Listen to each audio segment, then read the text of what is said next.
根據香港特區政府衛生署最新嘅數據，現時本港有超過200萬人患有不同程度嘅常見或者慢性疾病，市民嘅日常生活亦受到一定嘅影響。為此，香港中文大學中醫學院得到中醫藥發展基金資助，推行中醫藥防治常見疾病之推廣計劃。本計劃咧精選咗12種香港常見嘅都市疾病，並製成短片。短片兼備咗學術性跟科普性，從多個角度為市民科普，包括中醫嘅辨證論治、西醫嘅專業知識以及病人嘅真實體會，希望能夠讓中醫藥嘅知識獲得更好嘅推廣，讓市民大眾獲得更多實用性嘅資訊。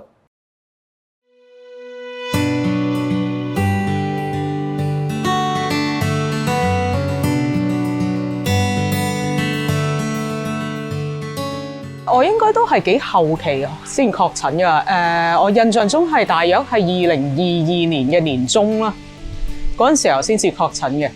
當其時其實都唔係好知道自己確診嘅，初頭係有啲覺得自己唔舒服啦，有發燒有咳咁樣，咁跟住即係開始覺得好似越嚟越嚴重喎，咁就開始即係有檢測棒，咁就做一個測試，就發現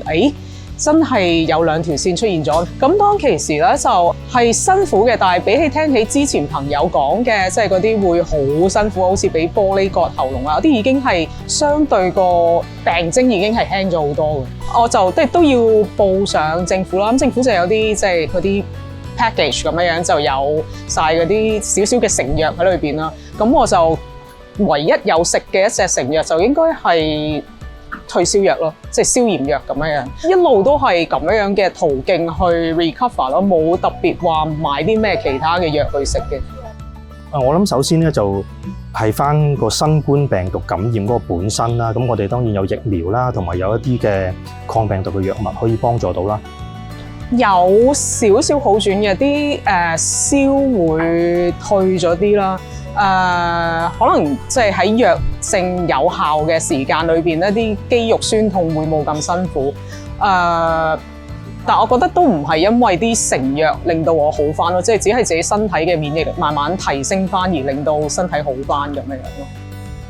都有斷斷續續咁樣去睇中醫，嘗試去調理翻一下身體嘅。食住中藥嘅過程裏邊係感覺係好咗好多嘅，咳嗽係覺得會舒服咗啦。咁一路就即係我覺得係要長期啲咁樣去 keep 住做嘅話，就會個效果會更加好咯。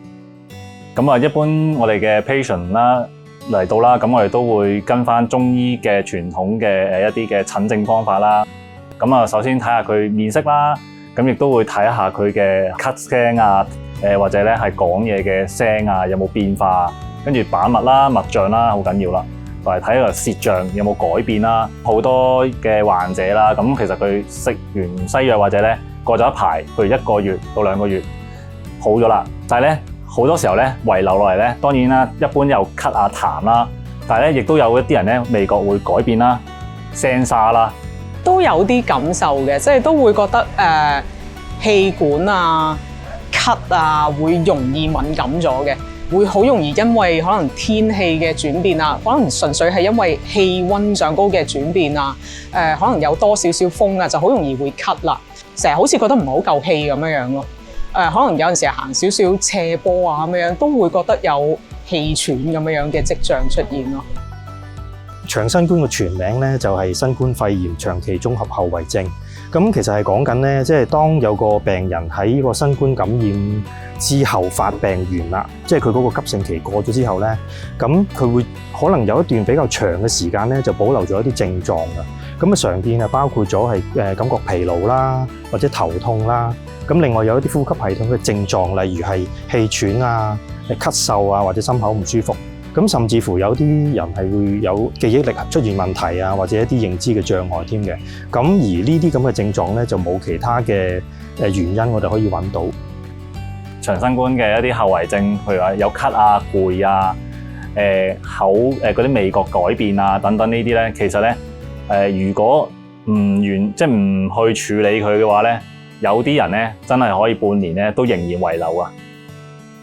根據翻世界衛生組織嘅一啲數據啦，咁如果係喺嗰個新冠肺炎急性期之後嘅3個月裏邊，持續有2個月係會出現呢啲咁嘅症狀咧，咁大概都有1至2成嘅病人係會出現嘅。我哋都會有啲本地嘅數據咧，就係喺新冠肺炎呢個急性期之後嘅1個月內咧，係可以高達有7成嘅病人咧係會出現呢啲長新冠嘅症狀，咁所以佢都係一個而家比較常見嘅一個病。我試過睇一個80幾歲老人家，佢嘅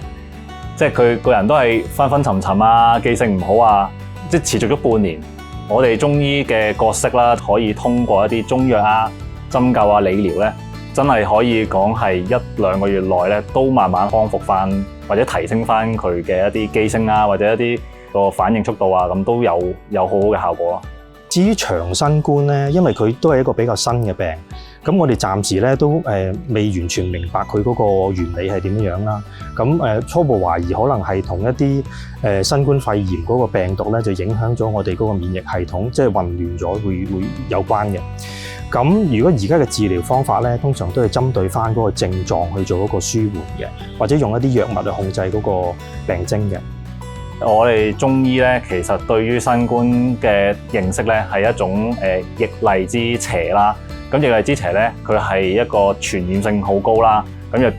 地域性啦。咁甚至咧，佢可以咧係即係我哋中醫有從三焦辨證咧，佢可以入營分啊、血分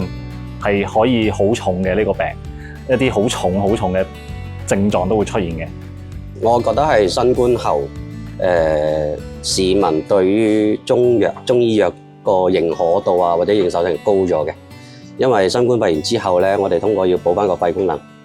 都有斷斷續續咁樣去睇中醫，嘗試去調理翻一下身體嘅。一路食住中藥嘅過程裏邊，係感覺係好咗好多嘅，咳嗽係覺得會舒服咗啦。咁一路就即係我覺得係要長期啲咁樣去 keep 住做嘅話，就會個效果會更加好咯。我自己喺經過呢3年嘅肺炎嘅一個抗爭啦，我自己總結咗一啲嘅經驗，就係咧有啲病人咧喺未有陽性，即係佢仲陰性嘅時候，但係屋企人咧陽性，佢會求診。有啲人咧啱啱2條線啦，即係啱啱陽性嘅時候咧嚟求診。有啲人咧就病得好重啦，求診。呢3類病人裏面咧，我覺得最理想，即係中醫嘅角色最理想咧係第一種。我哋中醫幫佢調理好身體，我就開咗啲藥俾佢。咁食咗之後咧，就算佢可能過咗幾日，咦變咗陽性喎，但係佢係一啲症狀都冇喎，而且咧即係過幾日就好快就好。其實如果講翻係長新冠嘅預防咧，我諗都係從翻佢最原本嗰個新冠病毒嗰度入手啦。除咗我哋要接種疫苗之外咧，咁平時都係要注重翻個人嘅健康啊、個人衛生啊咁樣咯。依家會有意識多咗去戴口罩啦，即係無論係自己可能未必係因為即係有傳染病嘅，但係可能自己純粹係因為氣管敏感會咳嘅，都驚人哋會即怕啦喺身邊嗰啲，尤其是可能搭公共交通工具嘅時候，同埋都會多咗留意身邊嘅可能朋友啊身體狀況係點樣，咁就容易啲去感受到而家嘅即係市況係點樣啊，可能喺街上高嘅病情係點樣啊？